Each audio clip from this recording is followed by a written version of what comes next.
I'm here with Andy Harrington, Executive Director of Canadian Foodgrains Bank. We've become one of the country's largest charities. Our real focus is ending hunger around the world. Oh, wow. I wasn't born in a Christian family. I became a Christian when I was nearly 17. I knew there was a God, but I couldn't connect the dots of how Jesus and God fit together. So I kind of prayed this prayer about forgiveness. But I remember saying very firmly in it, if this is real, I want it to change my life. I heard this voice saying very clearly, those waves are like you, Andy. I'm trying to push you up the beach. We can do this the easy way or the hard way. We're starting to plant churches. I started getting invitations to speak at things, and I'm thinking, man, things are going well. So Trump just cutting that off in a second has had a without huge any impact. analysis. Elon Musk saying, I'm going to take a chainsaw to this corrupt agency. December 10th, 2018, we got a phone call from Carla, our daughter-in-law, saying that our son Chris was on the floor in his bedroom and he had collapsed and she was trying to keep him alive. And all of a sudden, God stopped talking to me. He just was silent. It felt so weird. And I remember getting really angry one day at him saying, like, where are you when I need you the most? The thing I found that's made a difference in my life, that has completely and utterly changed me, is coming into a relationship with Jesus, but not just stopping there. Then working out how does that figure out in the way I live in the world.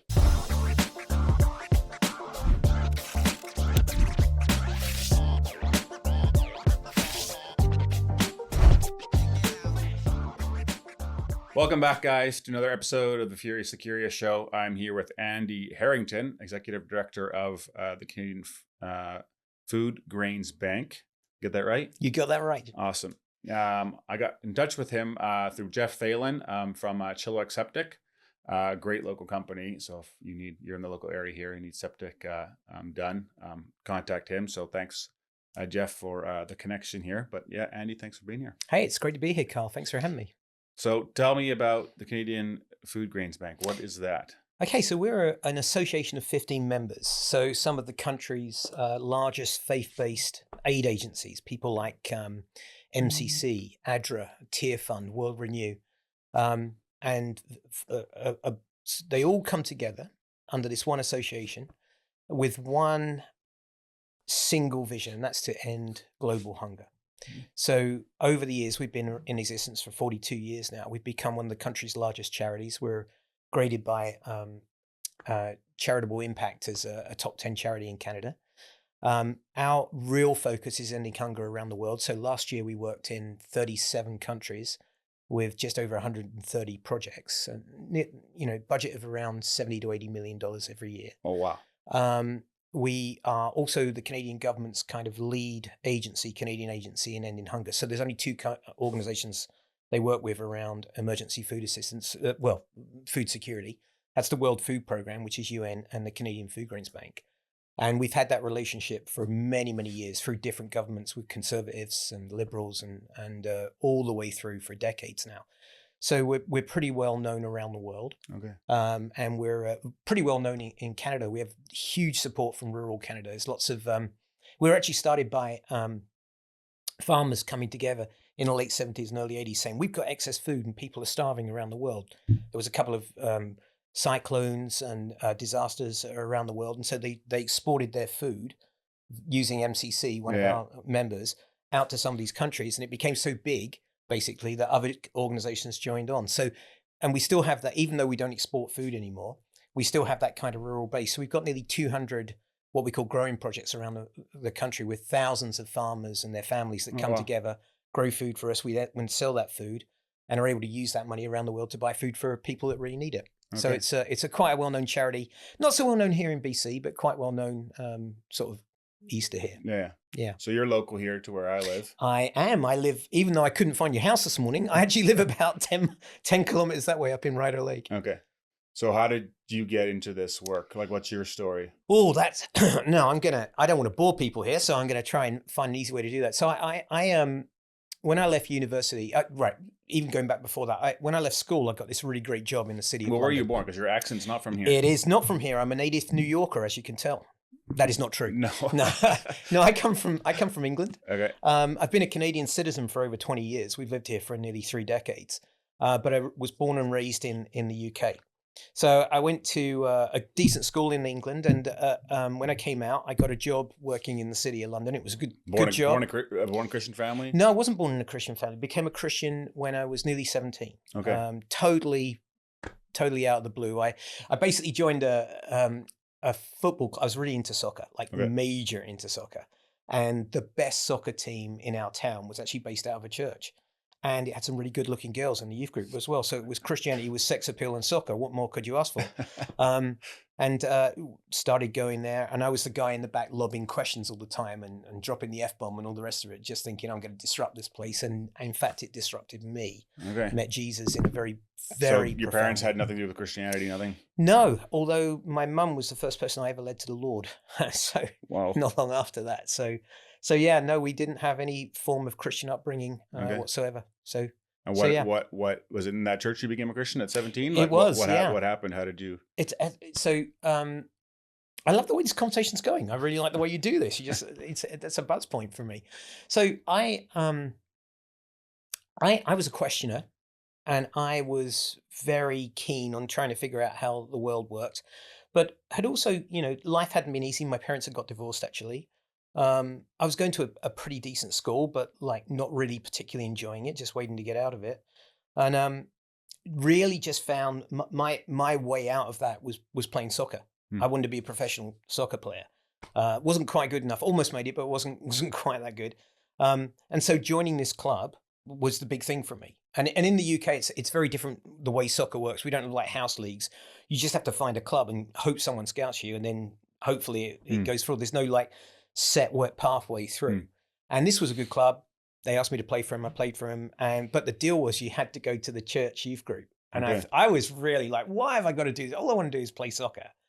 But started going and thought, talking about some interesting things here. And I ended up having lots of conversations, particularly this one guy, Steve Smith, who became my best man at my wedding later on.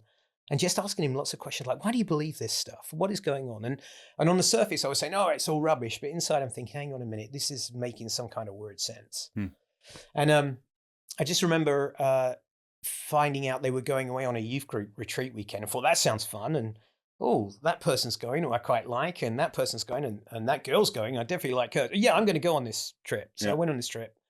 And I remember coming home 3 days later and just being unable to sleep that night and lying in my bed at 2 a.m, just wrestling with God, like, are you really there? Are you really there?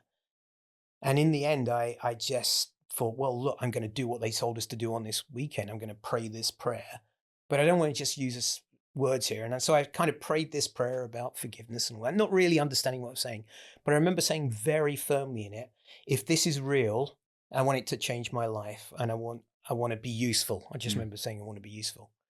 And the weirdest thing happened as I prayed that prayer. I just felt this incredible, and I don't think this is the case for everyone. This is just what happened to me. This incredible warmth and peace around me. And bear in mind, my parents had recently gone through a divorce. I was really trying to figure out how I wasn't in a peaceful place. So suddenly it felt like I was put in a warm bath. And I had this deep, deep sense of, I'm real. This is real. I'm going to change your life, and I want you to use that life. That was kind of what I heard in that moment. I didn't know what it meant. And I knew it from that moment on that there was a God. It took me 3 years to understand who Jesus was in that context, but I knew there was a God. I knew that he loved me. I knew that he cared. I knew that he wanted to use me in some ways or others to be a better person and to hopefully do things that were worthwhile. And it's been a journey ever since. That was, what was that? That would have been 43 years ago, something like that. Wow.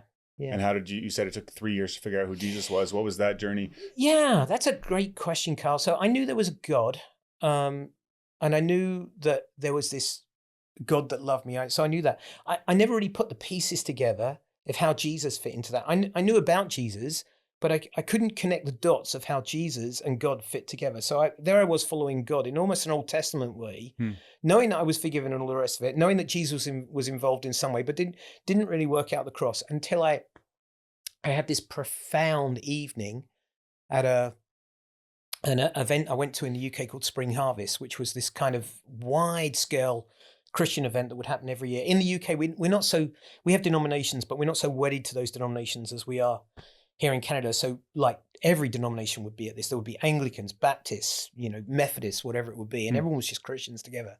And I just remember hearing this guy speak, and he just fully explained how Jesus fit into this picture, but not in that four spiritual laws way.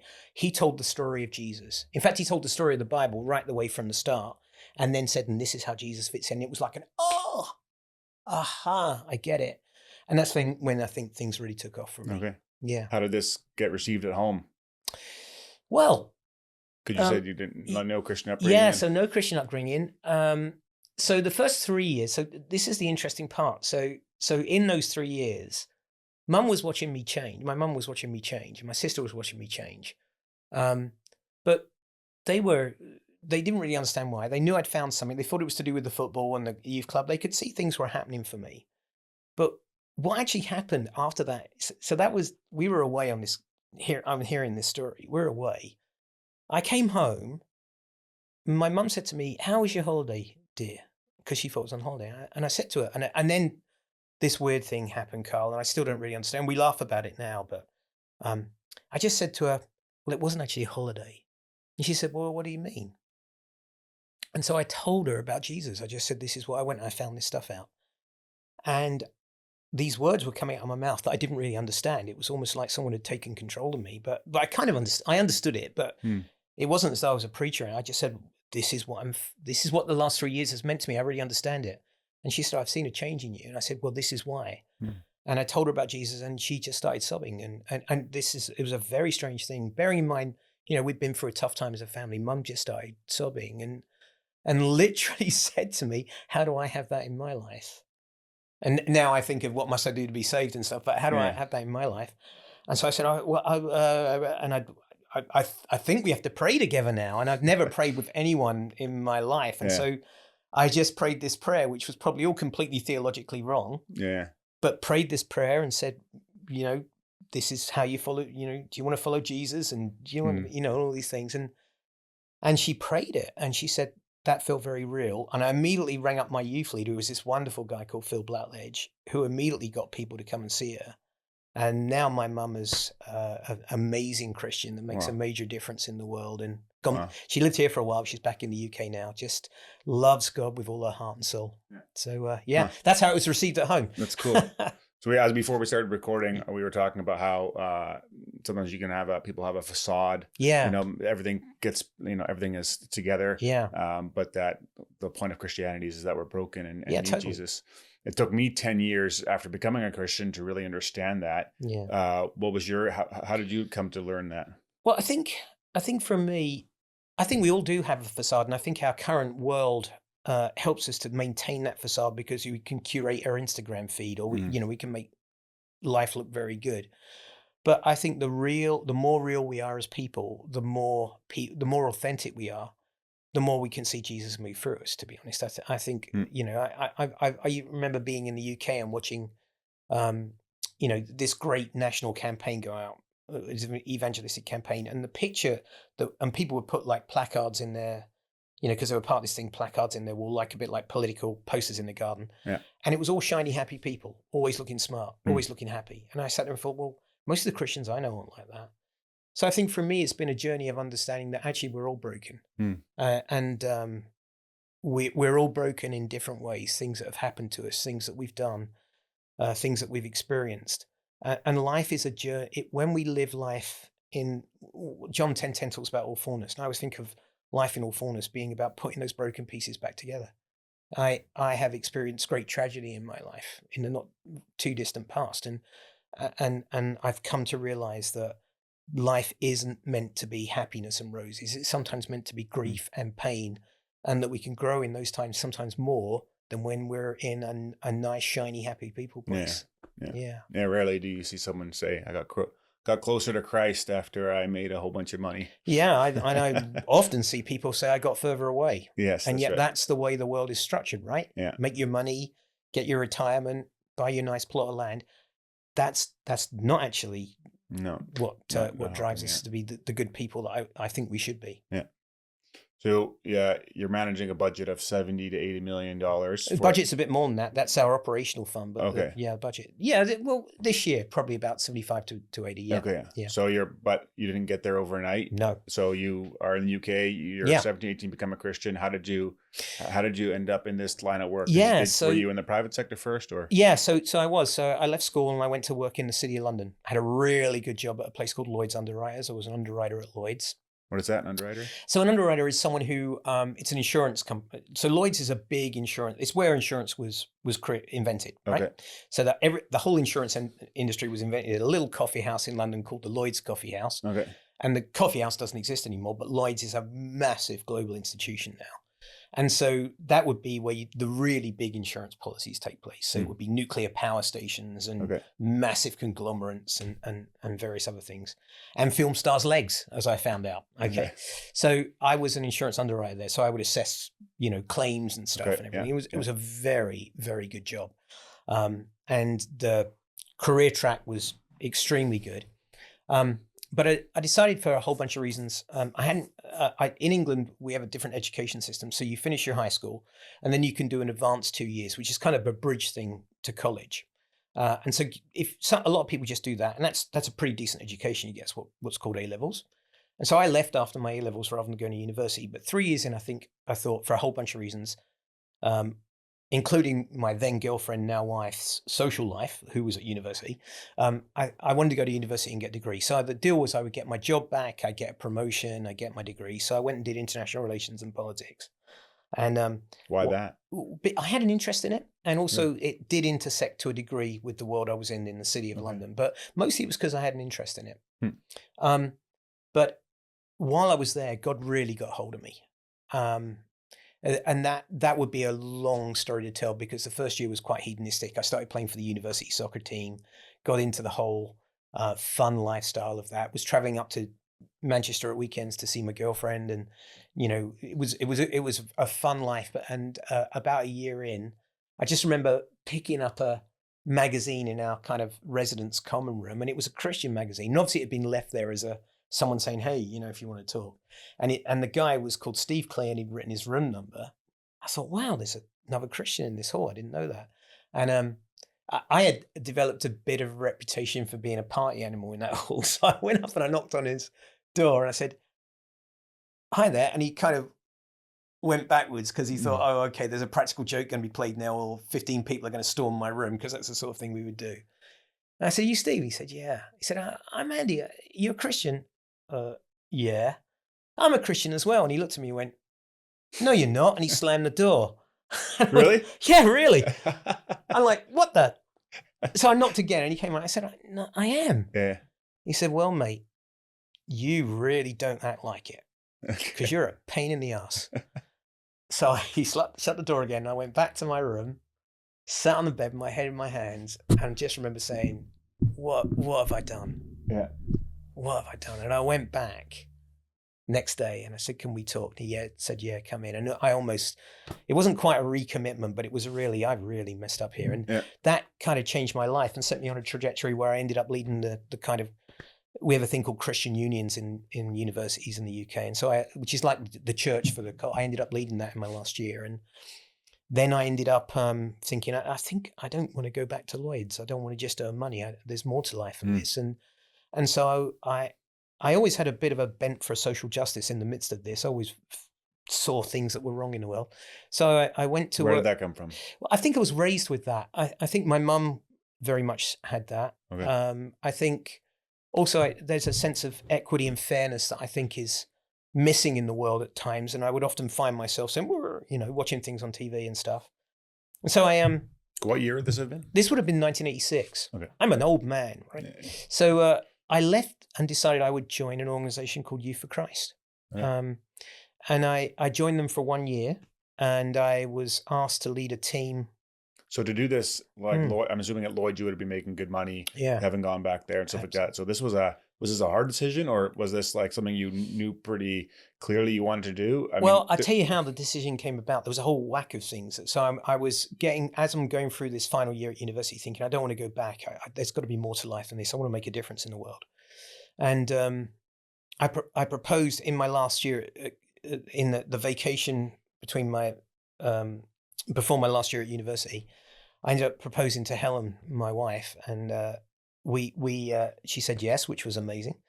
And we ended up with some friends at a holiday camp in the UK at a Christian convention, which is not something I did a lot of. It sounds like I did a lot of that. I didn't, but I remember being there, and we were both saying, "What are we going to do when we finish?" She just finished university. I had another year to go, and we're thinking, well, at this stage, the career track is going back to Lloyd's.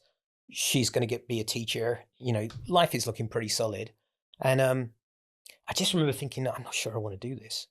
And I was in this one meeting with a guy called Charles Price, who's quite a well-known evangelist, speaker, pastor. He pastored in Toronto, and he was a great speaker. And he was just saying, I can't remember what he was saying. I can't remember it. I'll tell you why, because I just knew that I felt uneasy, and I'm sitting quite close to the front. And I just said to him, look, I just want to get out of here, and something. I don't know what's going on, but I feel I need to go and pray. She just looked at me and went, okay. So I walked out, and it was near the beach. And I remember going down to the beach, and I had my Bible. I went and got a little Bible, and I'm walking on the beach, and there's no one else on the beach. And I sat down on this kind of like windbreak thing, and I'm watching the waves come in, and I'm just going, okay, God, I'm here, speak to me. Silence, nothing. I really want to hear from you? No. So I started flicking through the Bible, doing that whole thing. Okay, I'll read this verse. It'll mean this. He went and killed himself. No, that can't be right. Okay, right. Or And I just think, well, I don't know what's going on here. And I'm just getting up to leave when I suddenly look and notice. I get distracted, actually. And I'm watching the waves come in, and they're making a line on the sand, and then they come out, and then the next one comes in. I don't know if you've ever done this, Carl, but I'm sitting there wondering, I wonder if that line will go up further at the beach. Oh, I wonder if it will beat it. Or, Yeah. And all of a sudden I hear this voice, and I've never understood. And I've thought about this a lot. I've never understood if it was inside my head or outside my head. But I heard this voice saying very clearly, I remember every word, those waves are like you, Andy. I'm trying to push you up the beach. You're trying to get out here. We can do this the easy way or the hard way. What the heck was that? I have no idea what it means, but it hits me like a thunderbolt. I walked back like in a daze, thinking I'd better get back to that meeting and see Helen. And as I walked through the door, and I've missed the whole context of what he says, all I hear him saying is, and so if you want to commit your life to follow God for the rest of your days in service, you want to go to the ends of the earth or to a city in England, you want to give up everything and follow him. This is a call to mission for you. I want you to walk to the front. I've never considered that in my life, Carl. It's never crossed my mind. I've got a good career I'm going back to. I've got a great education. I've got a wonderful woman I'm going to marry. And I feel this great celestial boot come and kick me at the backside, and I find myself walking to the front, and I have no context for this whatsoever. But I just know it relates to what I've just heard. And the thing I'm thinking about as I walk forward is I've just got engaged. Everything's mapped out. Helen's going to kill me. She's going to see me standing at the front. She's going to kill me. And I get to the front. I look to my side, and the person standing next to me who found a totally different route there is Helen. Oh, wow. And so we're both standing there looking at each other going, I don't know what this means. What it actually meant was she committed to join an organization that was in South Wales. I committed to join an organization that was sent to Lincoln. And we ended up putting off our marriage for a year to serve God for those years. And at the end of it, I ended up staying in Lincoln. And the job that I took on there was to lead the chapter of Youth for Christ in that area, working with really underprivileged kids in council estates. So a bit like the projects in the Bronx. But Lincoln's a nicer city, but it had some really rough council estates. And so I spent a lot of time. I spent 6 years working on the streets of those council estates, and I was quite into music, and so ended up running music festivals for them and all sorts of stuff. And it was a very successful time. I ended up, planting 3 churches during that time for those kids and doing various other things. And so that led to this. Go ahead. Ahead. There's a lot of young people that listen to this podcast, and that are Christians and that are just going to the next stage of their career, and they're going to go. Their goal is to be successful and make a lot of money, and go do the next thing, especially in the where we live. That's just what you're thinking about, and I think that's what some people should do. Some people should just go work an average career, but a lot of people shouldn't, and they shouldn't, chase the money. They should be going and serving or doing, something else, maybe it's a teacher or what, something that's maybe not as glamorous.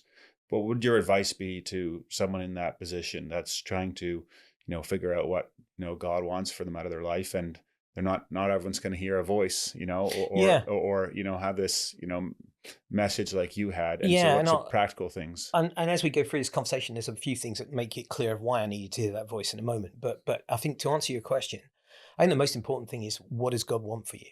So you're right. Some people, in the world I work in, there are people who fund us. And they earn the money to be able to fund us, and they're changing the lives of hundreds of thousands of people every year because they've got the funds to do that. Yeah. That is a completely right thing to do if that's what God calls you to do.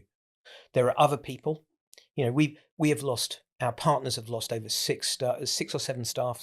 6 or 7. I should know exactly. It's 7 staff have been killed in the work that we do around the world this year. That was a calling on their lives as well. For me, I just knew I wanted to follow God, and I said, wherever you want to send me, God, is where I want to go. And so the first thing I would say to people is, what is it that God wants for you? Do not just give in to the pressures that the world says that you need to be. Take time. For me, it was a walk out on the beach, but it wasn't just that walk out on the beach. It was a year of reflecting and thinking, do I really want to go back to the Lloyd's of London? Which was a great job. I could have retired a millionaire in my 30s. What is it God wants you to do? And pursue that with all of your heart, because there's nothing better. And I know that sounds like a cliche, but honestly, that's been the story of my life. I think it's probably the story of yours as well, Carl. So that's what I would say. So just spend time in the Word and really spend time seeking it out and trying to... And spend time with friends, look for inspirations. If there's something that you're starting to feel a lean towards, you asked me about why I did international relations and politics. It's very relevant in my life now. But it was something that I felt that this feels important. I want to study it, find things that you can study. It may be theology. I went off later in my life. I went off and got a master's in missiology and theology. So whatever it might be, look for the things that inspire you. When you let your mind wander, where does it go to in terms of thinking about your dreams? T. Lawrence, I think it was, said, dream harder. What if it goes to being a millionaire real estate agent? Then figure out how you can do that and stay really close to what God wants for you. Figure out if it says to be going to a real estate agent millionaire, fantastic. I've got friends who are real estate agent millionaires who are doing amazing work in their voluntary life, who are doing amazing work with charities, who are funding incredible things. And so if that's where it takes you to, we don't have to all think we're going to be going to the missions field in wherever.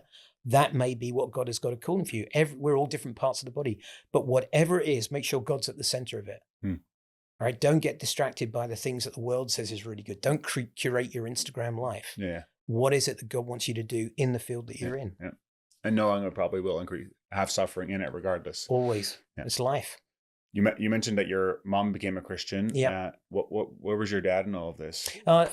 We lost contact with my dad when he left us. I think the last time I saw him was when I was 16. Oh wow. So yeah, he has not been a part of our life. And okay. And that sounds like there's a terrible, tragic story for me in there. And I think as I get older, the one thing I miss is, and I miss this for our daughter in particular, we don't have a lot of contact with that side of the family anymore. We just lost contact because we were so young enough when things happened. And so that would be the loss for me. But it didn't, one of the things I've found in my life is a profound degree of healing from following God. And so it hasn't, I don't think it's dramatically impacted me, which I know sounds a really weird thing, but because I found God as a father quite early, I think that made a big difference for me. Okay. Well. Okay, so you go 6 years and work in the projects. Yep. What was next? So things are going pretty good. We're starting to plant churches. I started getting invitations to speak at things, and I'm thinking, man, things are going well, and we're running this big Christian music festival that's attracting a lot of people to it. I'm just thinking, this is great. And then the war in Bosnia starts, and that was a terrible conflict that happened in the 1990s. And one of the organizations I was involved in every year would do a big fundraising effort and look to raise about £100,000 or about nearly $200,000, which in those days, back in the 90s, was a lot of money. And so that year they decided they would fundraise for youth work, Christian youth work in Bosnia, because in Croatia and Bosnia, because there was such a need there. kids were being traumatized by the war. So as part of that, a good friend of mine, or two good friends of mine actually, went on a small group trip to look around and see, well, what can we fund? And I heard from them that was a pretty traumatic trip. They were right in the middle of a war zone.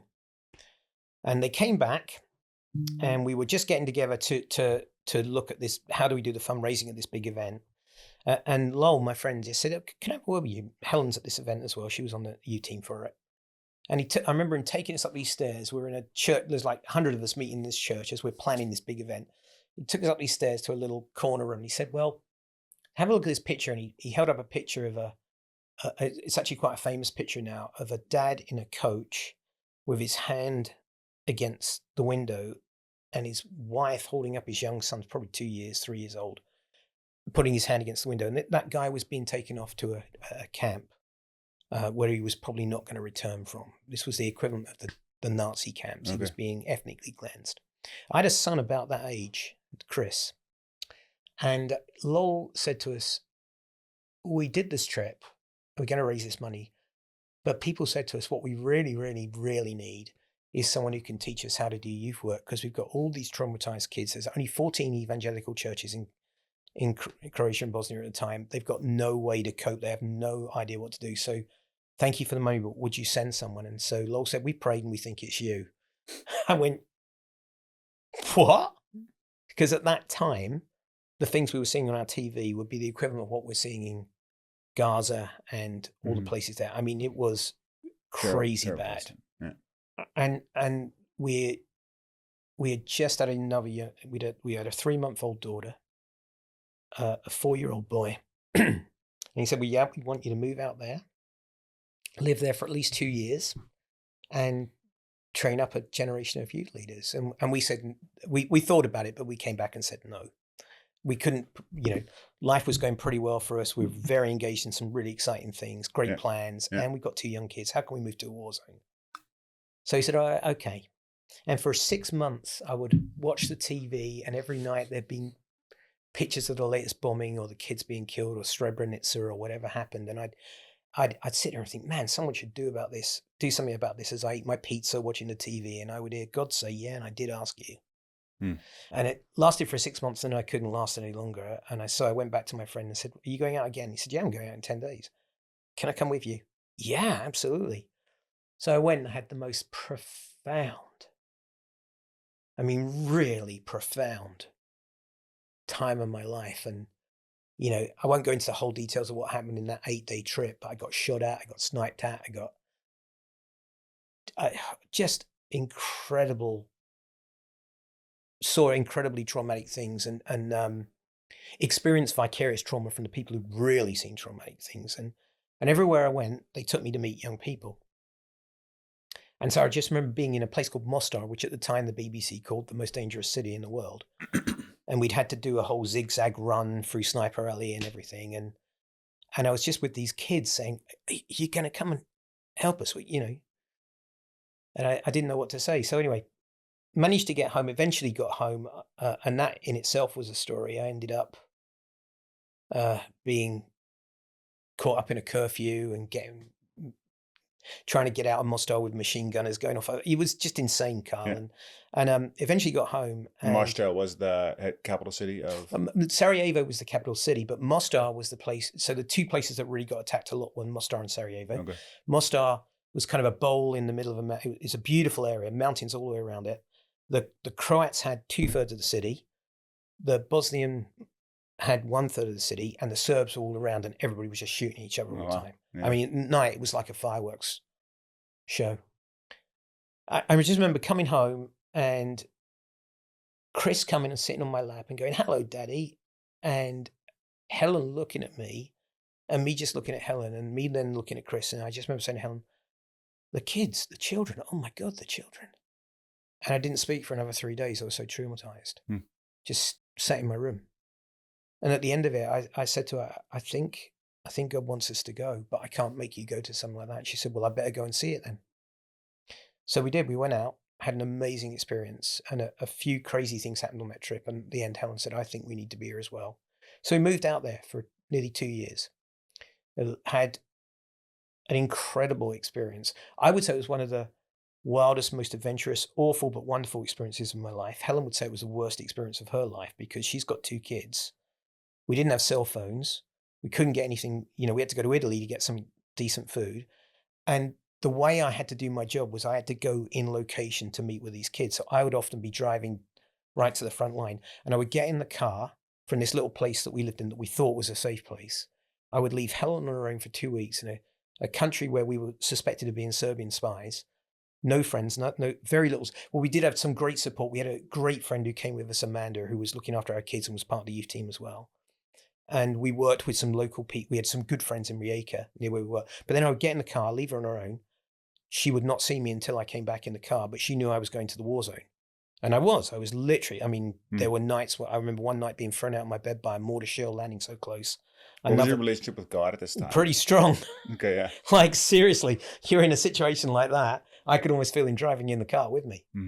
And for your wife as well? Because it's in a way, it's equally as hard for her. I would say it was harder for her though. Yeah. Now I've come to realize that it really traumatized her. She would not know it if she'd ever seen me again. And there would be I might be blown up. Anything could happen, right? And so she's there with a 12-month-old girl and a 4-year-old boy, and her husband's just getting in a car going, "Hey, I'm off," and she knows I'm going into all the things she's watching every night on CNN on our satellite TV. Yeah. And it was deeply traumatizing for her, and it took her years to took me years to understand that. I understand it now. But having said that, our relationship with God was extremely strong. It just doesn't always mean your life is good though. As Helen will tell you in those situations. And it was an amazing experience. Just to see what God did in that place, we ended up kind of modeling youth work by taking on a youth group in a place called Rijeka. And that group of people, still many of them still friends actually, 30 years later.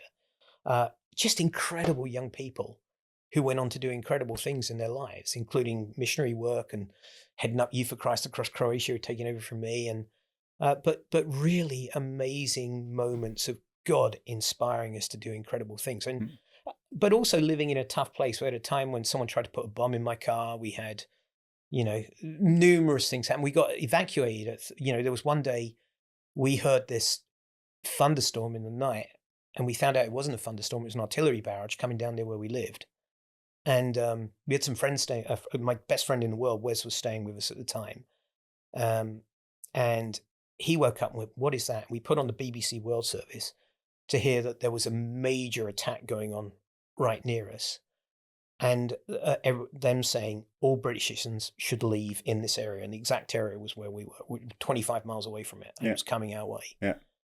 And we had go bags. And so we got in the car and we started driving to Trieste, which was just over the border in Italy. And all I can think of is these kids I'm leaving behind, because by then I've developed all these relationships with these amazing young people across the country. And we get to the airport, we get the last few tickets on the plane, and we just get to the bit where you go through the security screening. And I look at Helen and she looks at me and she says, "Don't you do it." I say, I can't leave him, Helen. I just can't. So we have a discussion. What's that emotion you feel right now? Oh, well, I tell you, she went through, and I remember standing it's a small little airport. I went up to the first floor, and it's got a last line of windows, and I stayed till they got on the plane. It was a little puddle jumper plane, so they walked out. And I remember Chris walking out with his little backpack and him just looking around going, "Where's Dad?" I can see him doing that. And then Helen just pointing at me, and I suddenly find out I've got my hand on the window, and it's like that picture I'd seen in the first place. And he just waves at me and gets back on, and I lose it and get back in the car. I drive across the border, and they try and stop me going across the border. There's a Italian gendarmerie going, "Boomba, boomba, don't go, don't go." I say, "I have to go." And deeply emotional. And so I had 2 weeks of living there on my own while we went through that attack time. Was absolutely fine. Nothing happened to me. But we found out, I think there were 3 missionaries that stayed in the country during that time, and we were one of them. And that gave us unbelievable trust with the people that we were working with. And it was an important thing to do, but also the presence of God during that time was incredible. So very emotional. It's interesting you say Yeah. that it gave the people trust that you stuck around when it was the hardest. Yeah. And I think that's an important lesson for people to know when you're going through anything. Yeah. If it's something as simple as a broken marriage, or Yeah. whatever it is to stick with the people. That's I think trust is one of the most underrated values in the world, Carl. I mean, trust encapsulates so much. It encapsulates your honesty, it encapsulates your integrity, it encapsulates your authenticity. It encapsulates who you are. That's why breaking trust is it's very hard to rebuild. It takes a two-way thing to redo that. But if you can build trust with people, and if you do mess up, you can find ways to put that right. That can be a cement that can change the world. Yeah. It truly can. Whether it's your world and their world or the world, trust is so important. It's critical in my current role, actually. So yeah. Okay, so you're there for a couple of years. Yep. And then you leave that. What? So headed back, had a little interlude in the UK for 3 years, headed up a national youth agency. But I'd kind of, it was a great role in many ways, and gave me the opportunity to do things I really believed in. But the work I'd been doing in Lincoln before, and then that work, it maybe, I wouldn't say radical, but it certainly didn't make me someone who wanted to sit in the middle road and just take it easy here. And I think it was a bit much at times for some of the. It was a reasonably conservative church network, and I think I was a little much for it, and just felt that this isn't right. I committed 3 years, and I remember on the literal 3-year anniversary, and it had been a bit of a rocky ride. I went to see kind of lead pastor and told him I was leaving. That was an interesting conversation, but when I walked out, I gave a date, and I knew that I had nothing to go to. We just bought a new house, but I just felt the sense of God saying, I missed a step there. We spent some time praying about that, and both Helen and I felt there's something coming, but I'm not going to tell you what it is until you do make this step. This is a leap of faith. So I walk out of there thinking, man, how are we going to pay the mortgage? How are we going to do this? That night, I got an email from Greater Vancouver Youth for Christ.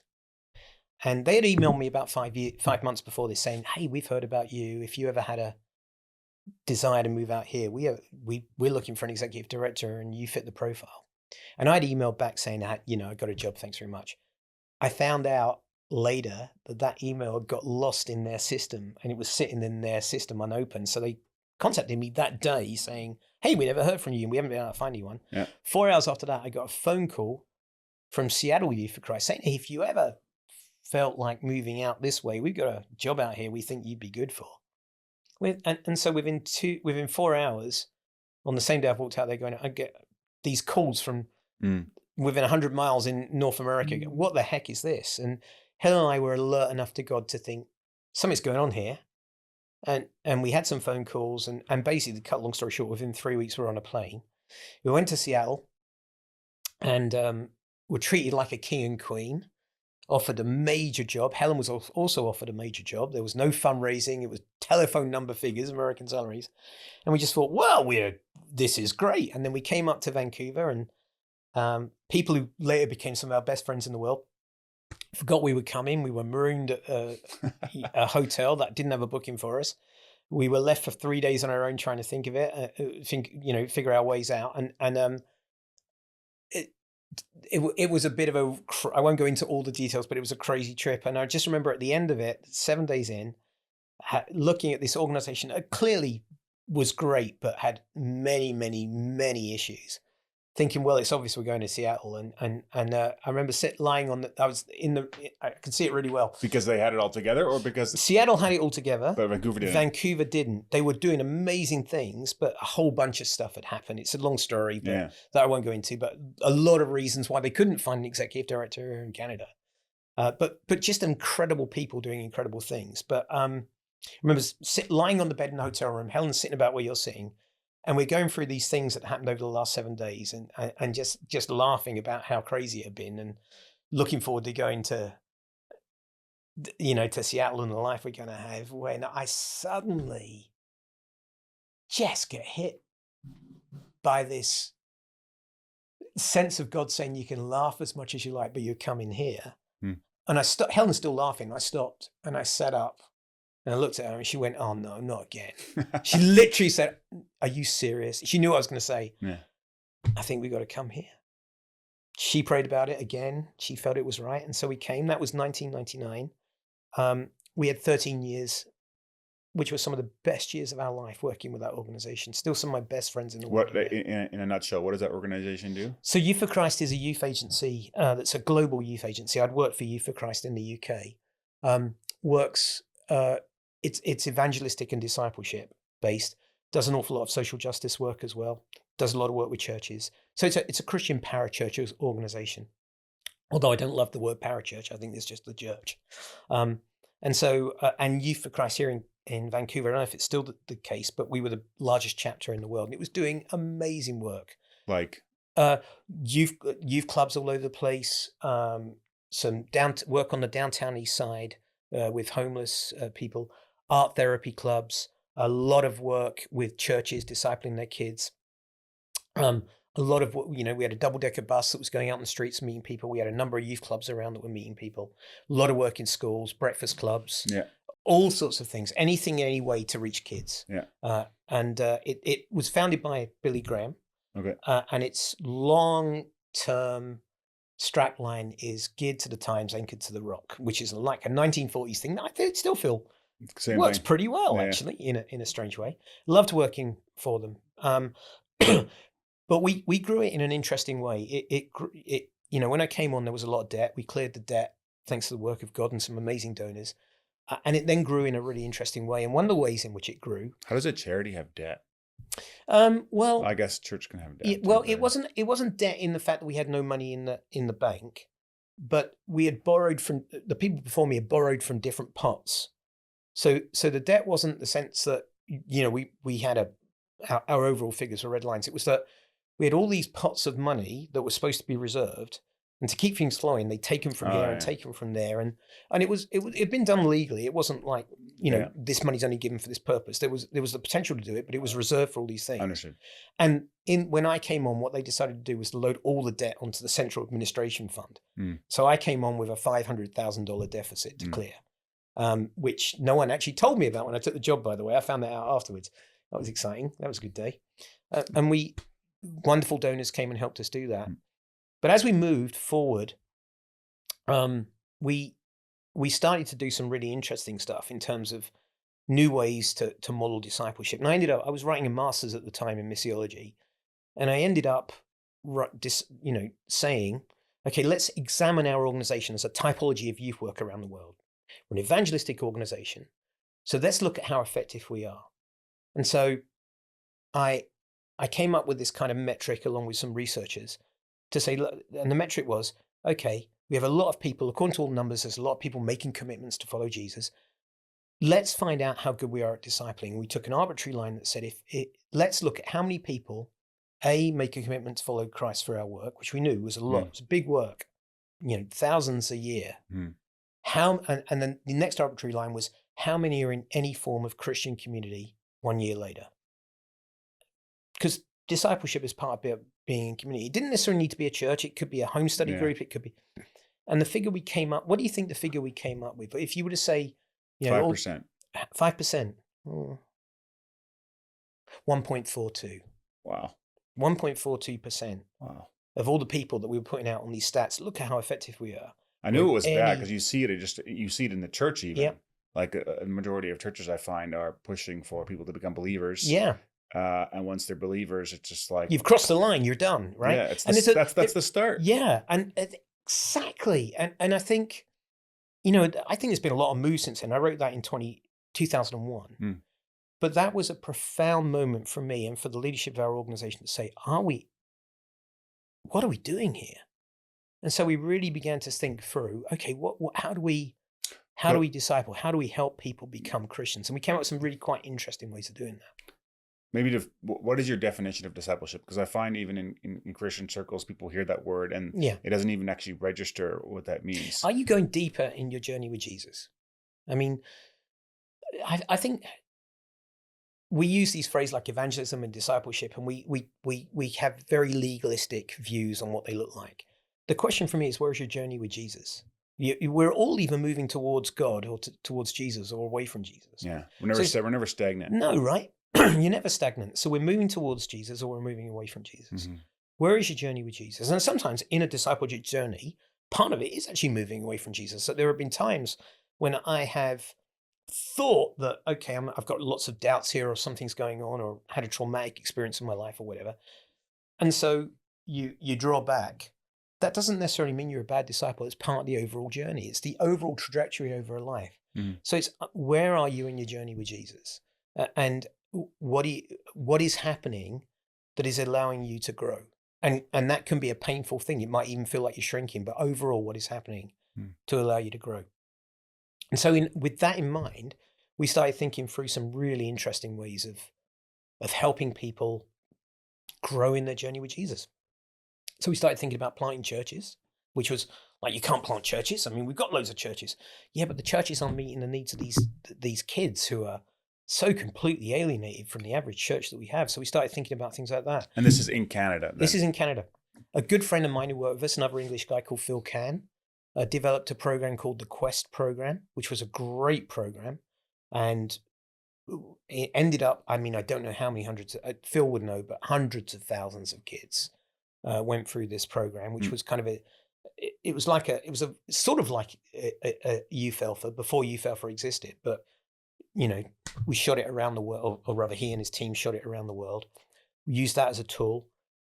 As I say, started planting churches. But one of the other things we did, Kyle, was we started thinking about how can we expose people over here to Christianity in the rest of the world, and particularly in areas that don't have as much as we have. And so we ended up forming this great relationship with Youth for Christ in Rwanda, a little country in East Africa.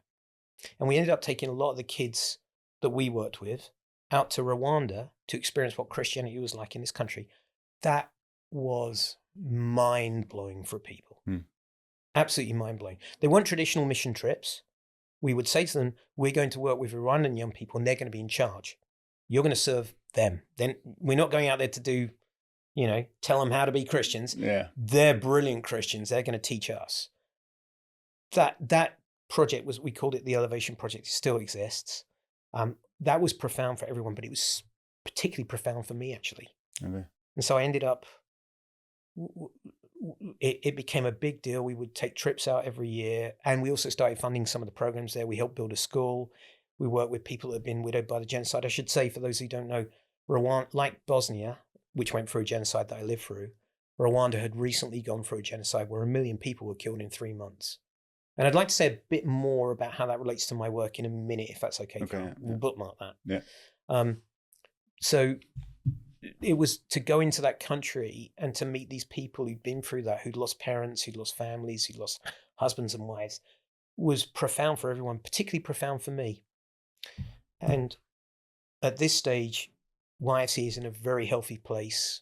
I'm on the Canadian board and leadership team.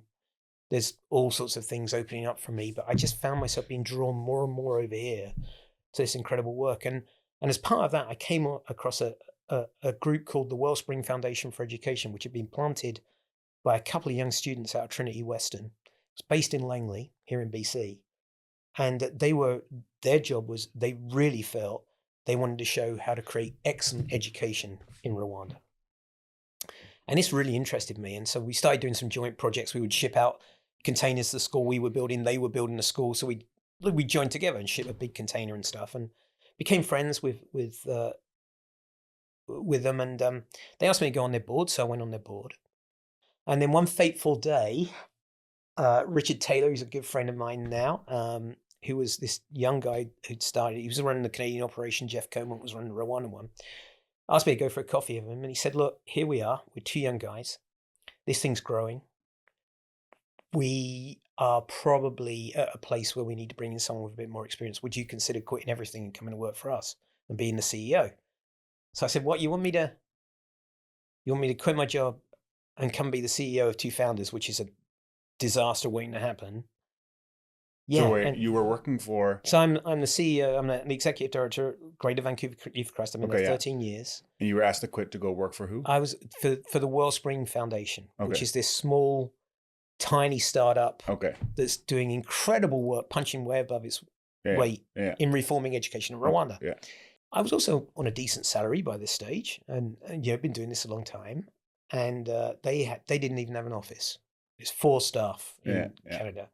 So I went home and I told Helen, and just thinking she's going to like, you never guess what he said. And she said to me, so let me get this straight. You love Rwanda. You've been feeling a call to do more and more international justice work. You've been there. You've been at YFC for 13 years. You need a new challenge. It's Africa. You love Africa. Are you stupid? Of course you should take this. Well, Helen, it's about a $40,000 pay cut. It's like, just do it. Yeah. I think you get a picture of Helen here. Yeah. It's a good picture. She's a good person. So I did. That was 2012. And that was a wonderful 8 years. And we really, Richard and Jeff and the team out there had bought a really great foundation. They built this school. It was one of the best schools in Rwanda. They were now starting to work in the public education system, which I was really interested in.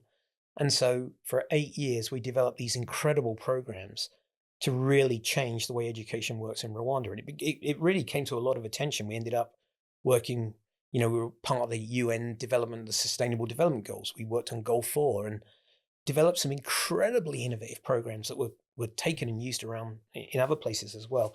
And I just loved it, Carl. I can't tell you how much I loved it. I spent about a quarter to a third of every year in Rwanda. Had this incredible team that I worked with here. We were known as a cool team. It was a young, I was the oldest by far. Yeah. It was a young group of people doing incredible stuff. And just our answer wasn't, well, how do we do that? It wasn't why do we do that? It's why can't we do that? I mean, the stuff we came up with was great. And I thought, this is it. I'm going to do this for the rest of my life. And then on December 10th, 2018, we got a phone call about 6:30 in the morning from Carla, our daughter-in-law, saying that our son Chris was on the floor in his bedroom and he had collapsed, and she was trying to keep him alive, and she called the fire brigade. She didn't know what was wrong with him. Called the who? Called the paramedics. Okay. Yeah, sorry, British. This coming out there. So we jumped in a car. You're in Rwanda? No, I was here. I was in Ryder Lake. Jumped in a car. Got caught in a traffic jam on Highway 1, and she called us in that traffic jam to say that he died. And I didn't know a noise could come out of me like the noise that came out of me at that point. And what actually happened is a week before, he had tripped over a box of cables. He was involved in event production. He'd broken his foot. And that morning, as we found out, a blood clot broke off and gave him a pulmonary embolism, and he died in his wife's arms trying to keep him alive. And life just changed for us in a second. And 26? He was 28, actually, 28. Right. Yeah, just turned 28. Wonderful, wonderful, wonderful guy. I mean, everybody loved him. He had nearly 1,000 people turn up at his celebration of life. He was a really well-known DJ, Christian DJ, but also worked on the downtown east side with people trying to get them into work, and just a genuinely lovely human. And so Wellspring were amazing to us and just cared for us and carried us during that time. And what was that like? So you get to your daughter-in-law, your son's house. Was he still there? Yeah. Yeah. So we went to find out, we had to tell our daughter. So we went to get our daughter and told her, and her and Chris, Sarah and Chris were very close. None of us could believe it was happening. And we got in the car and we drove, and we walked in and he was lying dead on the floor. And we spent 3 hours just holding him.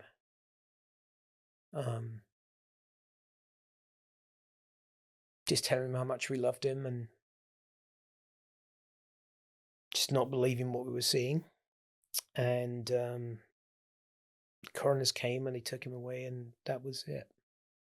And this vibrant, wonderful, incredible human being who just couldn't leave our house without telling us how much he loved us. Just had the big. He was a lot bigger than me. He was 6'2". He was a massive goalkeeper at soccer, and just had the biggest bear hugs. Just was gone like that. How did you process this? How did you like? How did you and Helen? How did Helen process this? Well, Your wife? Helen was the strong one. I've always thought I was the strong one, but actually Helen was the strong one. Sarah and I Sarah was amazing. I honestly, I fell apart a bit, to be honest. We've always been such a close family. You know, the life we've led has led us to really lean on each other.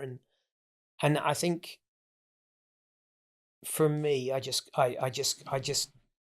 shut down. I think I would just sit in a chair looking out the window. And Wellspring were great. They gave me a month off, and they just couldn't do enough. They helped organize the celebration of life. They were just amazing. All my friends there, I can never thank them enough. But I went home and I sat down and just looked out the window, and I did that for about 5 months, and would go through the motions of life. But really wasn't. I was just numb. And I tell you one of the interesting things as well, Carl. You know, I've had pretty much a life of a vibrant relationship with God, and all of a sudden, God stopped talking to me. He just was silent. It felt so weird, and I remember getting really angry one day at him, saying, like, "Where are you when I need you the most?" And then Were you angry that he had passed? I was very angry that Chris had passed. I was trying not to be angry at God, but I was very. When I say angry, it was an internal anger. It wasn't like I was screaming and shouting at people. People wouldn't have known that, but it was an internal anger. It felt very unjust, unfair. It is unjust and unfair, but life is unjust and unfair, as I've discovered. And I just remember sitting there, but I remember thinking, God, where are you? I do remember one day, you know, I had to go with Carla to Chris's lockup where he had all his sound gear. I mean, he ran a sound company, like tons of stuff, and just having to go for it and sort it. And I remember getting back in the car and driving away that day. And I was looking at every single speaker that he treasured and loved. And we would talk about, like, I'm a bit of a sound techie guy as well. And so we would talk about like this speaker. And I just remember driving away and screaming in the car, just screaming at God, how could you do this? After all, you know, how could this happen? And I think that's the only time I ever shouted at him. But I was very numb. And anyway, I just felt that he wasn't there. And then I read this book, an amazing book for anyone who's going through grief. I would highly recommend it. It's called Grief Observed by C.S. Lewis, and he wrote it just after his wife died. And he just lays out what's happening to me. You know, this is C.S. Lewis, Narnia, everything else, you know, Screwtape Letters. And he literally says, you know, we are so close, and when I needed you most, it felt like you slammed the door in my face. And then he goes on and he talks about how he realizes that God is there just protecting him and giving him space. And I suddenly realized, you know, I worked for an organization that had to raise a lot of funds. Money was suddenly just flowing out, so I didn't have to get out there and do it. I didn't need to go to Rwanda because we had a great new country director who was cutting up and doing fantastic things. And suddenly my life was about the easiest it had ever been in, other than dealing with this. It was almost as though God was standing up there like a shepherd who put the crook down and was keeping all the wolves at bay and just saying, don't touch this guy. And that was profound for me. So yeah, in the middle of that, one of the things we said fairly close is we're not making any big decisions for a year because we can't think. Yeah. And you ask how Helen dealt with things. Helen just went into care mode. She just cared for us and was so strong, just so incredibly strong. But I was breaking apart. I remember, I'm a motorbike rider. I like riding. I've ridden adventure motorbikes across Africa and around Alaska and stuff. And I remember, you know, if you know Ryder Lake just over there's some pretty gnarly roads up around the back, right? And so I would go riding on there. And honestly, Carl, I remember at one point, just on my motorbike, hitting 100K going, I wonder if I'll make this corner and does it really matter if I don't? That's kind of where I was at for a while. Anyway. How did you get to a spot of peace with it? That's a great question. I think that's a journey that still goes on. Mm-hmm. It is 6 years, 7 months, 4 days, and 4 hours since my son died. It is a journey that I have to fight every day. Have I come to peace with it? Some days, yes. Mm-hmm. Some days, I wouldn't say no, but some days that peace gets rocked. Grief is like a box that has electrodes on it, and inside is a ball. And sometimes the ball is small and it doesn't touch the sides. But for whatever reason, a song comes on, or a picture comes up on your Facebook feed, that ball goes, touches the side, and you feel like you're in constant electric shock. Yeah. That's how it feels. It gets easier in the sense that you get more used to it, but it never goes away. Mm-hmm. So the word peace is an interesting one in this, in that sometimes I have peace, but other times that peace is shaking. I never have doubt though. All right. And one of the things we decided in that year is, we talk about it as a garden, like this huge, horrible pit opened up in our lives. And we just decided that's never going to go away, and it's always going to be a dark pit. But let's plant some flowers around the edge of it. Let's create a garden, and let's figure out how we can sit there and rest in that garden. And we do that by trying to live the kind of lives that we lead. Which kind of brings me back to the journey, because we had decided not to make any big decisions in this year. And 6 months in, I got contacted by an executive search firm for Canadian Foodgrains Bank, which is, in my field of international development, is really super well known. That's the organization you work for now. Yeah, it's like, within food security, it's as good as it gets. And they asked if I'd be interested in putting my name forward to become executive director, and they were pretty insistent on this. They were feeling that they knew me. This search firm, we'd used this search firm, and they knew me pretty well, and they were pretty keen. And I said no, and they took me out for dinner and tried to talk me into it, and I said no, because why was because of the 1 year? Simply because I just didn't feel I was in Yeah. a place where I could give leadership to an organization as fantastic as that Yeah. organization, who had a leader that I massively admired. I just felt it wouldn't be fair to them. It would be the dream job, but it wouldn't be fair. And anyways, I said no. And 6 months later, I'm literally on it's about 2 days after that year had passed, and I was having a conversation with Helen, saying I just get a sense that it's time. We've been here 8 years. We've gone through this major change. I think there's something out there. I don't know what it is. And that night, I get this email from the search committee saying, we thought we had someone, we haven't. Would you ever consider changing your mind? And it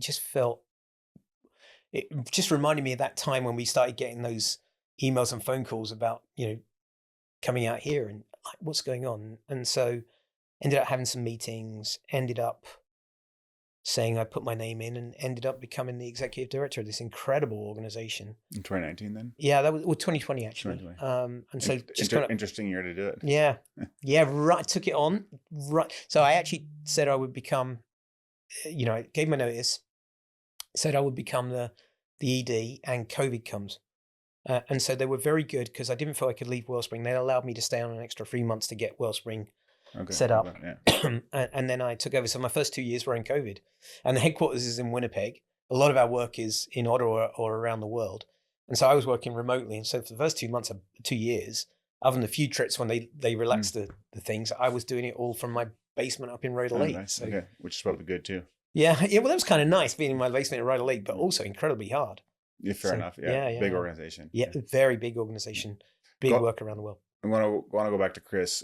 Just what are some of your favorite memories of him? Oh, what a great question. I have so many. Oh my gosh. So one I would say is we used to go snowboarding together, and just he's a very funny guy. And I remember one day saying, I'm going to take that jump. And he said, I don't think you should. I don't think you can handle that, Dad. So I said, I'm good. And he said, all right. And he sat down on the side, and I came down, and he had seen it, but I hadn't seen it. I thought it was just a little jump. It was a huge drop off on the other side. Mm-hmm. And he had just watched people going, wah! And so he's just sitting there watching me like this. And I take this jump, and it just goes on forever. And I just come flying down the snowbank on my bank, on my back, and my snowboard's up in the air, my hands are up in the air, and I'm stuck like I'm in a dustbin. And I just remember him coming down to try and pull me out and just falling over for 10 minutes as he tried to pull me out because he's laughing at me so much, which was a very crisp moment. Also the fact that, so we run a, in his memory, we run a soccer tournament now in Rwanda. Oh, cool. Okay. Well, we don't run it, we sponsor it. Yeah. My friend runs it. It has 90 player teams. It's become a really huge thing. And it's a soccer tournament, and they also teach human rights there. But we award the Chris Harrington Fair Play Trophy as part of it. And we do it for a joke because he was the nicest guy you've ever met until he got on a soccer pitch when he was an animal and a thug, and he should have been put in prison a couple of times. And I just remember one time, and I was coaching him, and we were playing his team from Surrey, and Surrey teams were a bit vicious. And there's this huge guy, he's about 6'4", and he was just an animal, and he was just going around and fouling all our players. And Chris is a goalie, and Chris is watching this and shouting at him and telling him to get off, and the kid's giving him the finger and everything. And anyway, this big kid just crashes into one of our guys, full studs up, sends the kid off in tears. And I look at Chris, and he looks at me, and I shout at him, "Don't you?" And he just looks at me, and he waits till the guy comes in. He's a forward. He comes in, and Chris just comes out, takes him out so badly. I mean, it was the most just didn't even pretend to try. Yeah. And he just, this kid goes down on the ground, jumps up at Chris, and Chris just leans over and goes, "Do you want to?" He's this is the nicest Christian kid you've ever met. But he was a really good soccer player in England as well. Even young, he was picked up. We moved here at 8. He was actually on the books of a professional team. Okay. So he learned the British way. And I just remember him walking off the field, and this kid not doing anything because he got sent off straight away. Yeah. Like, red card, bang, you're off. And he just looked at me and went, "Tell me you wouldn't have done that, Dad." And I just looked down and couldn't say a word. Yeah. But he was just a great kid. And also, but I think, Christmas hugs. He just had the biggest bear hug, and he couldn't leave the house without saying, "Love you, Dad. Love you, Mum. Love you, Sarah." So those words echo in my head every morning. And I say good morning to him every morning. I pick his picture up and say good morning, and I hear him saying, "Love you, Dad." I very much appreciate you sharing it, because I know it's hard to talk Thanks, about. Carl. But it is hard to talk about, but I've also come to realize that when I talk about Chris, people get to know him, and that's a good thing. And I've also come to realize that people live on in our memories. And so Chris did things in his life that people still talk about in a very warm way, and so it's good for me to talk about. So thank you. You talked about earlier about how suffering teaches us lessons. Yeah. What lesson did you get from losing Chris? Incredible empathy for other people. So I've watched people lose people, husbands, wives, children, parents, and said words that meant something to me at the time, but now I just realized they were words compared to the level that I feel it. I mean, when I hear things and see things, and actually this does lead into something I want to say about my job, if that's all right, Carl. Yeah. But when I see suffering, it hits me at a totally deeper level. So at the moment, I led this amazing organization, which has 3 elements to its work. One is educating people here in Canada about the causes of hunger. And this is the organization Foodgrains. Foodgrains Bank, right? 2 is emergency food assistance in times of crisis. So when you see an emergency happening around the world, we're there, whether it's an earthquake or often we're there. Gaza, whatever it might be. And 3 is this longer term work to build resilience, working with hundreds of thousands of smallholder farmers around the world so they can grow more food and stuff. But over the last year, we'd seen some incredibly awful things happen around the world. And that has now been compounded by some of the arguments that we've heard and some of the, I think, disinformation that's out there around the effectiveness of aid. And so we are now seeing more, for years, we saw hunger declining around the world, and it was really good. We set up these programs that were working, despite what anyone else will tell you. They were really working. Just look at the stats. And suddenly, for whatever reason, some people have decided aid is a really bad idea and it doesn't work, which is completely rubbish. And so that leads me into a place where in March, I'm in South Sudan, youngest country in the world. This is just one example. I'm just taking this whole thing into one story. Yeah. I'm standing outside a childhood malnutrition center, which is funded by UNICEF. It's one of 1,100 childhood malnutrition centers that have been closed by the cuts to USAID, the American aid agency, with no wind down. It's like you're closing tomorrow. That place has been fundamental in saving the lives of numerous children.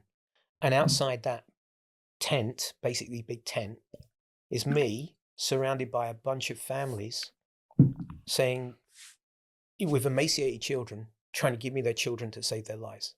Because suddenly this has gone. You're Canadians, you're the good guys. You won't let us die.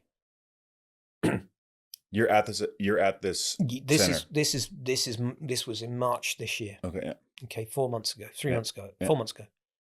And it's a refugee camp. This center's in a refugee camp in a place called Awil, 70 kilometers from the border of Sudan, conflict all around. And it was one microcosm of what's happened in this last year, of all these cuts that have gone on around the world, that are dismantling programs that have had incredible impact, that have saved the lives of millions and millions of people. You know, we think that just with USAID alone, let alone the rest of the world, that's been responsible for 50% increase in nutrition in kids in the developing world in the last 20 years. 50% increase. 57% increase. 50% increase in the amount of food that people are consuming. Suddenly just gone. So Trump just cutting that off in a second has had without a huge any impact. analysis. Elon Musk saying, I'm going to take a chainsaw to this corrupt agency, and sending in 19, 20-year-olds who aren't even reading the reports or looking at what's happened or analyzing this and just saying, we're going to get rid of this thing. Okay. And then going out and meeting these people who've given their lives on the field, given their lives. They're people like me doing, except they're better than me. They're doing incredible work. And suddenly like, what just happened? And it's not just USAID, because USAID, provides around 35 to 45% of the overall global funding around the world. And so for us, we don't take any USAID money. We have all these projects, though, that are part of an eco-structure, an infrastructure, where 4 or 5 different things are funding the lorries that are the trucks that are getting the food there, the medical supplies, the logistics to make it work. Yeah. So we're suddenly finding ourselves in places where, one group over there is doing the work on water. We're doing the work on food security. One group over there is doing the work on health. And suddenly they're all gone because their money's gone. We have, the way our organization works is we have these 15 members and they work with local partners, over 100 local partners around the world. Yeah. One of those local partners, Food for Hungry, Ethiopia, Food for Hungry, Canada, is based just down the road. Great organization. Lost 75% of the staff in a month. Over 900 people doing incredible work. And all of those serving hundreds and hundreds of thousands of people in Ethiopia. So when I talk about the empathy of, what happened with Chris, I then have to look and stare that mother in the face outside that childhood malnutrition center, thinking, well, I know your child's going to die and there's nothing I can do about it. And this shouldn't have happened. 2 kids died while we were there. And it shouldn't have happened, Carl. And so, I hear, we've had the same thing here in Canada. We haven't had the same thing here in Canada. Here in Canada, there's a large majority of the Canadian population support aid. And we don't spend much money on aid. You hear all this stuff about, it's corrupt, it goes to dictators. That's, honestly, I can tell you that's rubbish. The vast majority of Canadian aid, certainly the ones that flow through civil service organizations, goes direct to local communities. We don't touch governments. We're not interested in working with governments. Yeah. Well, we're interested in seeing their policies change. We don't fund them. Are there some aid organizations that are corrupt and taking money? I think there would be, in any large enterprise anywhere around the world, you're going to find some bad apples. Yeah. And so you can point to, I don't know too many aid agencies that are corrupt, but I know that some of their projects have, for whatever reason, have sometimes gone a bit off track around the world. But these are honestly the exceptions to the rule. And they're often a small amount. Yeah. Okay. So when you, and again, I just want to say, the amount of money we put into aid, when you hear politicians saying we're going to, stop sending that money over there and we're going to change everything over here. The aid budget for Canada is 38 cents in every $100. Sorry, 36 cents in every $100. And a lot of that is actually spent here in Canada. It's spent on things like refugees that come in here. The amount of money that goes out of Canada is about 26 cents in every $100. You're not going to change the world with 26 cents and $100, but Mm. you are going to change the world of the millions of people that it touches, Yeah, right? yeah. And that money is well spent. Mm. And it's well spent in three ways. First of all, it is changing the lives of people around the world. And I've been hearing over the last year that empathy is apparently a sin and we're not supposed to care. We're supposed to care about ourselves. Bring it back to Jesus. Show me that in the Bible. Where would you be hearing that? Like, where is that? Is that Oh in the my media gosh! or? Through the media, we're hearing it. We're even hearing it through. There are some elements of the Canadian society where whether it's political or whatever, where the way to it's considered because of our lack of civil discourse. If you're not with me, you're against me. We don't believe in this, therefore it's a bad thing. Mm. There's no sense of like, let's talk about this. Yeah. We don't believe this is a bad thing. Yeah, yeah. And then you suddenly get this stuff, well, we should be spending it over here. We should be caring for ourselves. Now, we do spend a lot over here and we should be caring for ourselves, but we're Canadians. This is what we do. We can do more than one thing. So the first thing is, it's saving the lives of millions of people for a very small amount of expense. The second thing is, it's actually really protecting Canada. There is a reason now why Russia is starting up its own agency in the absence of America. And it's not because they want to give their money away. It's because they know that it buys influence, that it opens trade deals. Mm. There is a reason why in a flood of, in a massive immigration crisis, there's a reason why we should be fixing things in countries there and building their own capacity rather than saying, come here and use all our social services, right? Yeah. Okay. And so it does that. The third thing is, and I think this is so critically important that we don't think about it, is that we live in a global world. And from a Christian point of view and perspective, we're called to treat our neighbors not just as the people who live in our own country, our own city, or our own town. Yeah. All right. And we're called to care for the widow, the poor, the orphan, and the refugee. So it worries me. It really worries me when I hear sometimes Christians saying, we shouldn't care about those people over there, because this is where it comes back to Rwanda and Bosnia for me. There are no people over there. There are no others.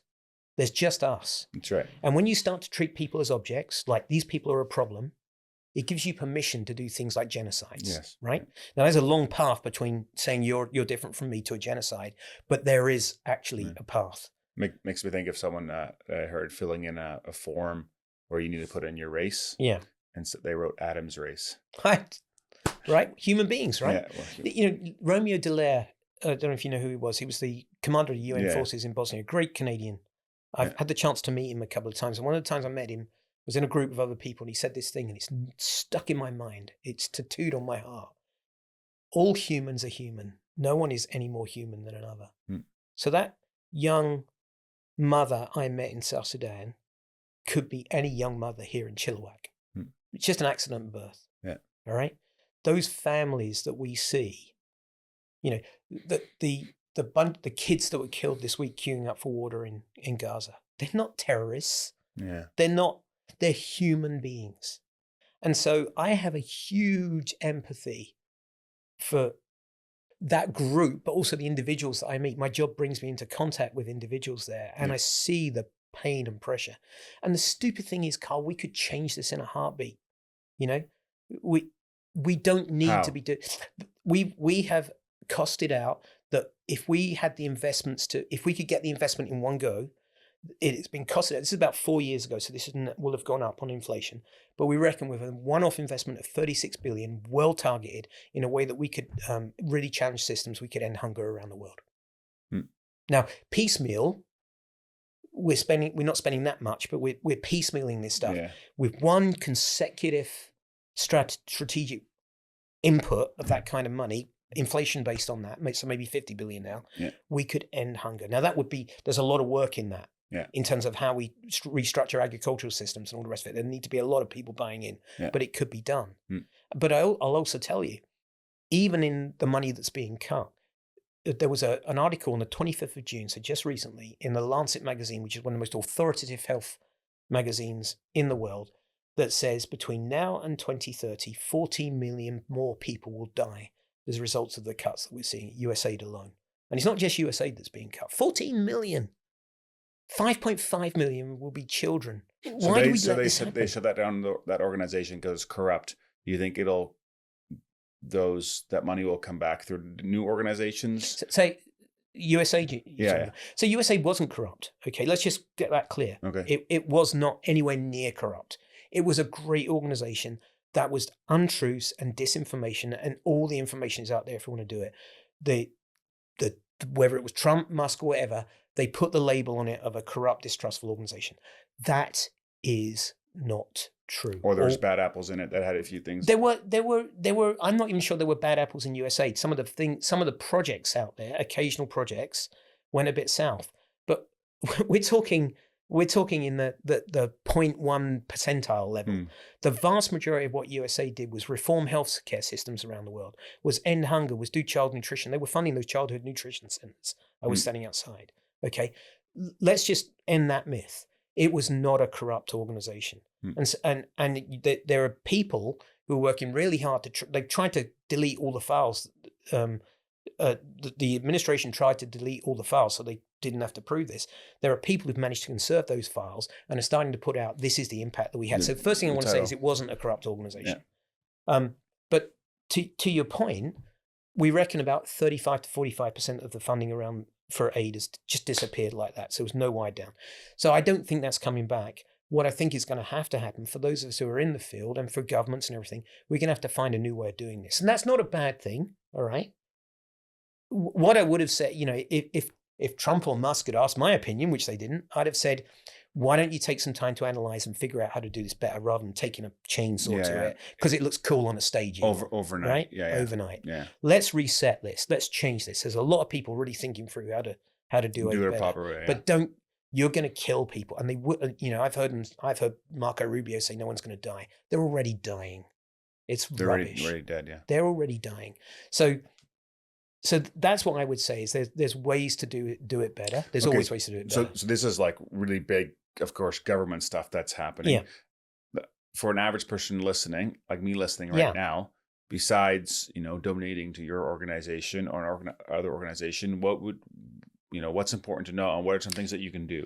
Like granular. Yeah, that's great. So we in our organization, we talk about 4 actions that any Canadian can take: give, learn, pray, advocate. So the first one is, all this funding has dropped out of the system, and we hear all along, we just have to look after our own. I think of the Good Samaritan. The Good Samaritan was literally a foreigner and literally was the one that stopped. And all those other, I've heard some people say, well, maybe the other people went by because they didn't have money and he had money. They all had money if you look at their social status on that story. Yeah. But he stopped and cared. So the first thing we should do is give. Yeah. And there are some wonderful organizations doing trusted work all over the world. I mean, we're one of them, but we're only one of them. There are many organizations, great organizations, many Christian organizations, faith-based organizations, and others doing incredible work. And ask them the stories. If you're not sure if you should support them, you can go on Charitable Impact. You can go on all sorts of things. You can find out where their money goes. That's one, so give. Second one is pray. As Christians, we are called to pray for the world. We're called to pray for our leaders. We're called to pray for the world. So find something you're passionate about and pray about it. That's kind of where I started, actually, in many ways. Prayer does change things. At Canadian Foodgrains Bank, we have a prayer resource that you can sign up for every week. It goes out. Third one is learn. Do you remember I said this earlier about learn? What is it that you're giving attention to and learning? Well, learn about international development. Don't just listen to the Twitter feeds of people with suspiciously large social media followings who want to keep those social media followings. Actually learn about it. There are huge resources out there. If you go on our website, foodgrainsbank.ca, there's loads of resources, but there are other resources from other organizations. And the fourth one is advocate. So Canadians have power. We have a great system here in Canada. I know it comes under criticism sometimes, but this is, honestly, as a person who's lived around the world, this is one of, if not the greatest country on earth. I love this country, Kyle. I'm so glad I live here. I have a Canadian flag hanging outside my house, not for a political statement, but just because I'm so darn proud to be a Canadian. And one of the great things about our system is that our politicians listen. So a large part of my work, we haven't even touched on that, it's actually spent in Ottawa working with politicians.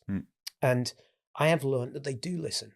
So our organization really works to advocate, to bring out the needs of the world. So one of the things we run every year is a thing called Hunger on the Hill.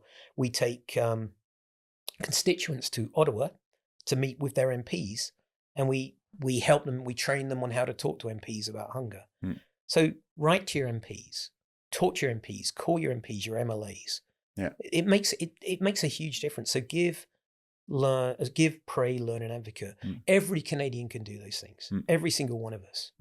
And so there are things we can do that make a difference in the world. A more practical question: how do you think through the gospel and giving for people's just daily needs? Like, we don't want to save people for 70 years. We want to save them for the next 7 billion years, in eternity. Yeah. How have you thought through that yourself? Yeah, that's a great question, because I started as an evangelist in many ways. And so for me, I've come to realize that there is a holistic gospel. And so the way I always describe it in terms of the theory of it, but then I'll say it works out in practice, is the cross has two components. Has a vertical component, and that's the place where, I think of myself as a younger person trying to reach up to God, and then realizing that Jesus actually reaches down to God, reaches down to us through Jesus. And so there's that reach out, reach down vertical component. And I think for many of us, that's where the gospel can stop. I've been saved. It's that personal salvation, which is so completely central to my life. Yeah. That I know Jesus. And I always want to tell people about that. Yeah. But the trouble is that we can stop there because the cross has a horizontal component as well. Yeah. And that's where Jesus reaches his arms out to the world. And cares for them. And cares for the world. And that's where he tells us to do that as well. And I think it's a holistic gospel, Carl. And if we take out the social justice side of that reach out to the world, that care for the world, we lose half of the gospel. So for me, those two things are... They're just not, you can't separate them. So it's interesting how you've seen it from the fact that people just focus on the gospel and not on the care. Well, I think they're both part of the gospel. I think people focus on salvation, but not on what that salvation means as we work out. It says, work out your salvation with fear and trembling. But I think part of that is actually caring for the world, because Jesus talks about that all the time. That's right. And so I guess I see a lot of people caring for the world. Right. Doing soup kitchens and all kinds like that, but they're missing the gospel. Absolutely, same deal. Yeah. Right? So do you see that in the work that you do? Yeah, absolutely. In my work, very much so. So our work is very much founded. We call it, the strapline of our organization is a Christian response to hunger. And so many of our partners around the world are churches. So the work we do is we provide them the resources to feed people in whatever way that might be. Whether it's actual food that we're giving out, and we don't just give food to a church. We will. We're a very sophisticated technical organization. Most of the people I work with are way more smarter than I am. Yeah. And so we create these really good programs, and we work with numerous organizations, not all of whom are faith-based, but many of them are actually churches. And what we find is that many of those churches are able to take advantage of that to run discipleship programs or to run evangelism programs as well. And these two things are not, it's not like become a Christian and we'll give you food. I mean, we run this as a separate things, but it gives them the Jesus credibility. actually gave their daily needs before he... Yeah, but exactly, right? When Jesus, what does Jesus do at the sermon? When he gathers the 5,000, he's go, these people are hungry. We've got to feed them here, right? So for me, it's a holistic gospel. So if you're just doing social justice, that's a wonderful thing that's keeping people alive, and all power to you. Yeah. But if you're just doing evangelism, that's a wonderful thing because you're saving souls, all power to you. But the gospel of Jesus is those things living in a holistic balance together of caring for people's bodies and souls, of forgiveness and healing, and also of physical healing and physical care for people, feeding people. So Rosaria Butterfield has a beautiful book called The Gospel Comes with a House Key. Right. And it talks about that. I want to ask some more practical questions. You're in a position of influence, of there's power, whatever you're like the head of a big organization, and I find in the Christian world, a lot of people that are in high positions, it's easy to, just like in any position, just struggle with pride and there's lack of accountability, those things like that. How have you thought through that? Like, and what have your maybe own personal battles with that, and could you maybe speak to that? Yeah, I would say when I was younger, that would definitely be was a big issue for me. I think when I think back to those days in England, I told you about, when things were kicking off, and we were running music festivals and getting invited to speak at all these places. Yeah, pride was a part of that for me. It was definitely a part of that. And I remember just after we'd agreed to go to Bosnia, a friend of mine called me up and said, "I've been praying for you, and God says you've got to go and disappear." And that was a profound moment. And I think going into that war zone, living there for 2 years, didn't totally cure me of it, Yeah. but it certainly gave me perspective Mm. on what life is all about. I also believe as a leader, and this is something you should talk to the people I've worked with, and they'll tell you if it's true or not.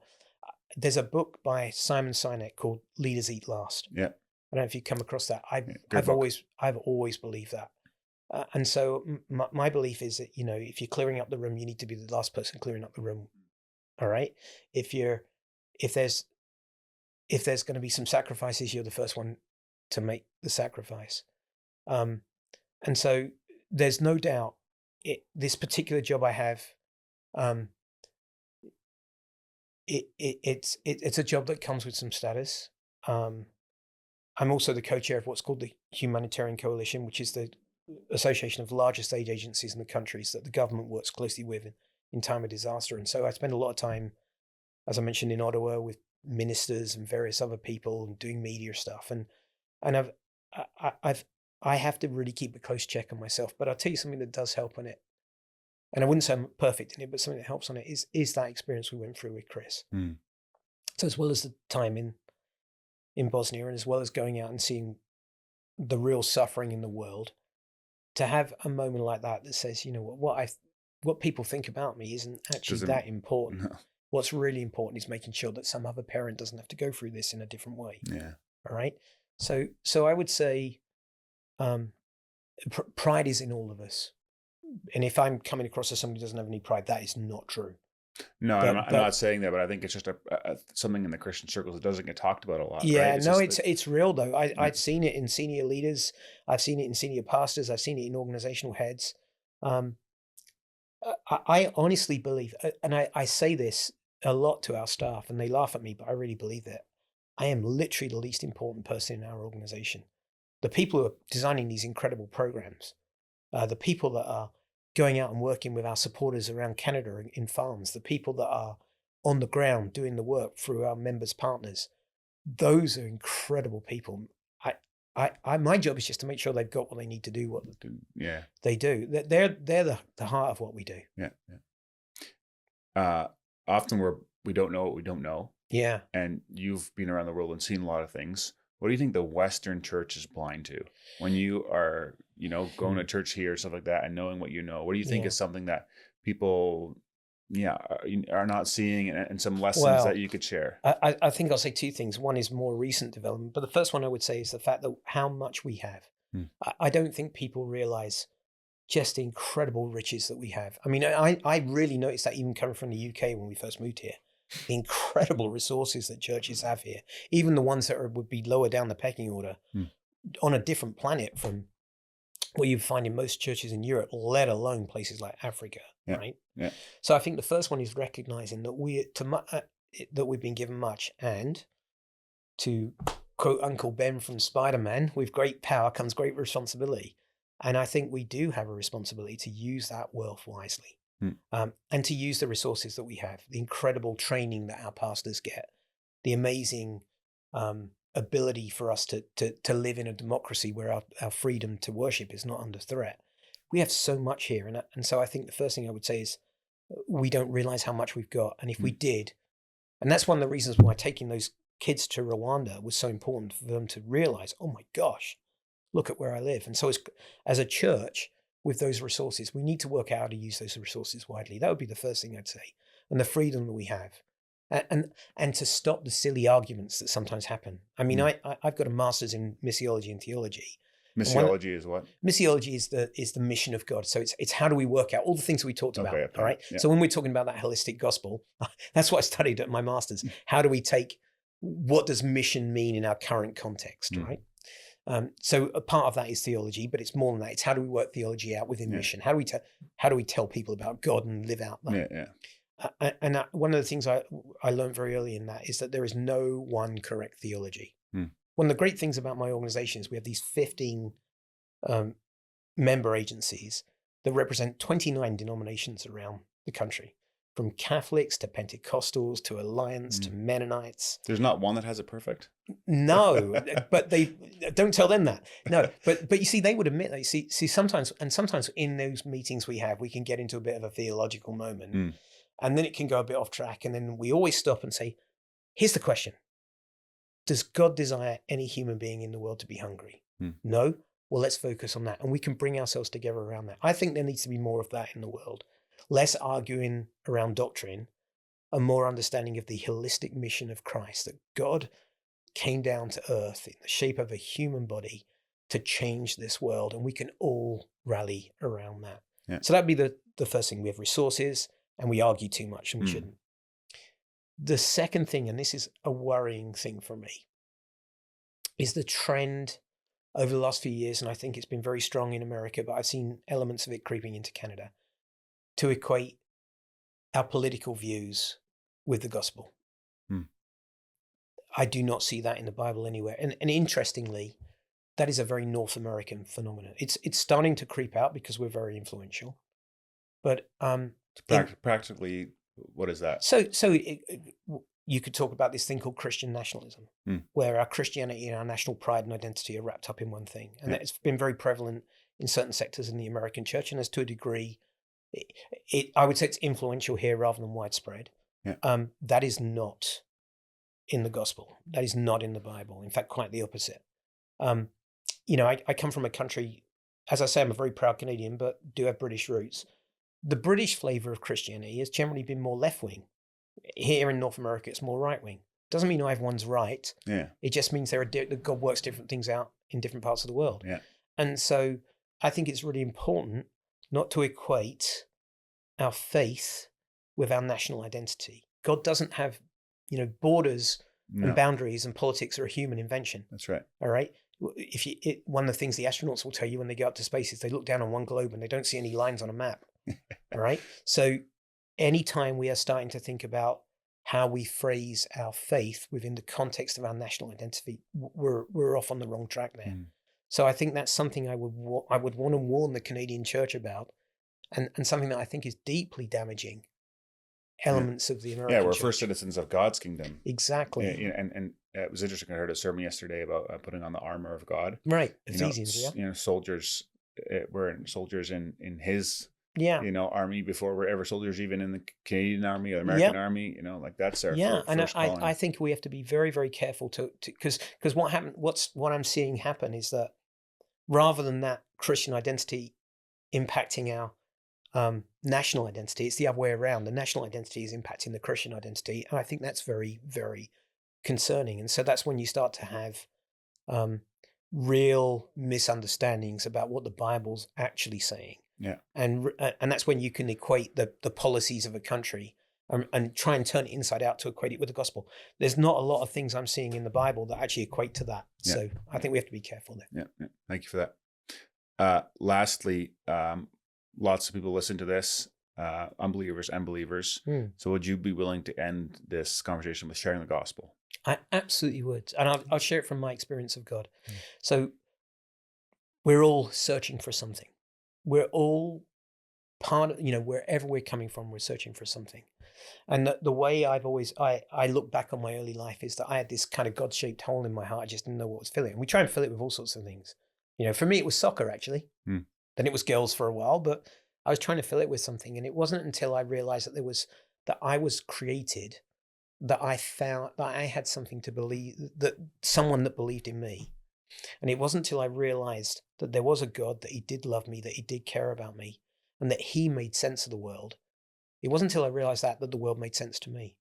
And as I said, it was a 3-year journey of working out how Jesus fit into that. But what I discovered was that I did have like every human being, I did have a journey of brokenness. And in meeting Jesus, the Son of God coming down to the earth in a human form, living out a life that is an example to all of us. In meeting Jesus, I found myself in a place where I thought, that is the answer for what I'm missing. The healing, the forgiveness.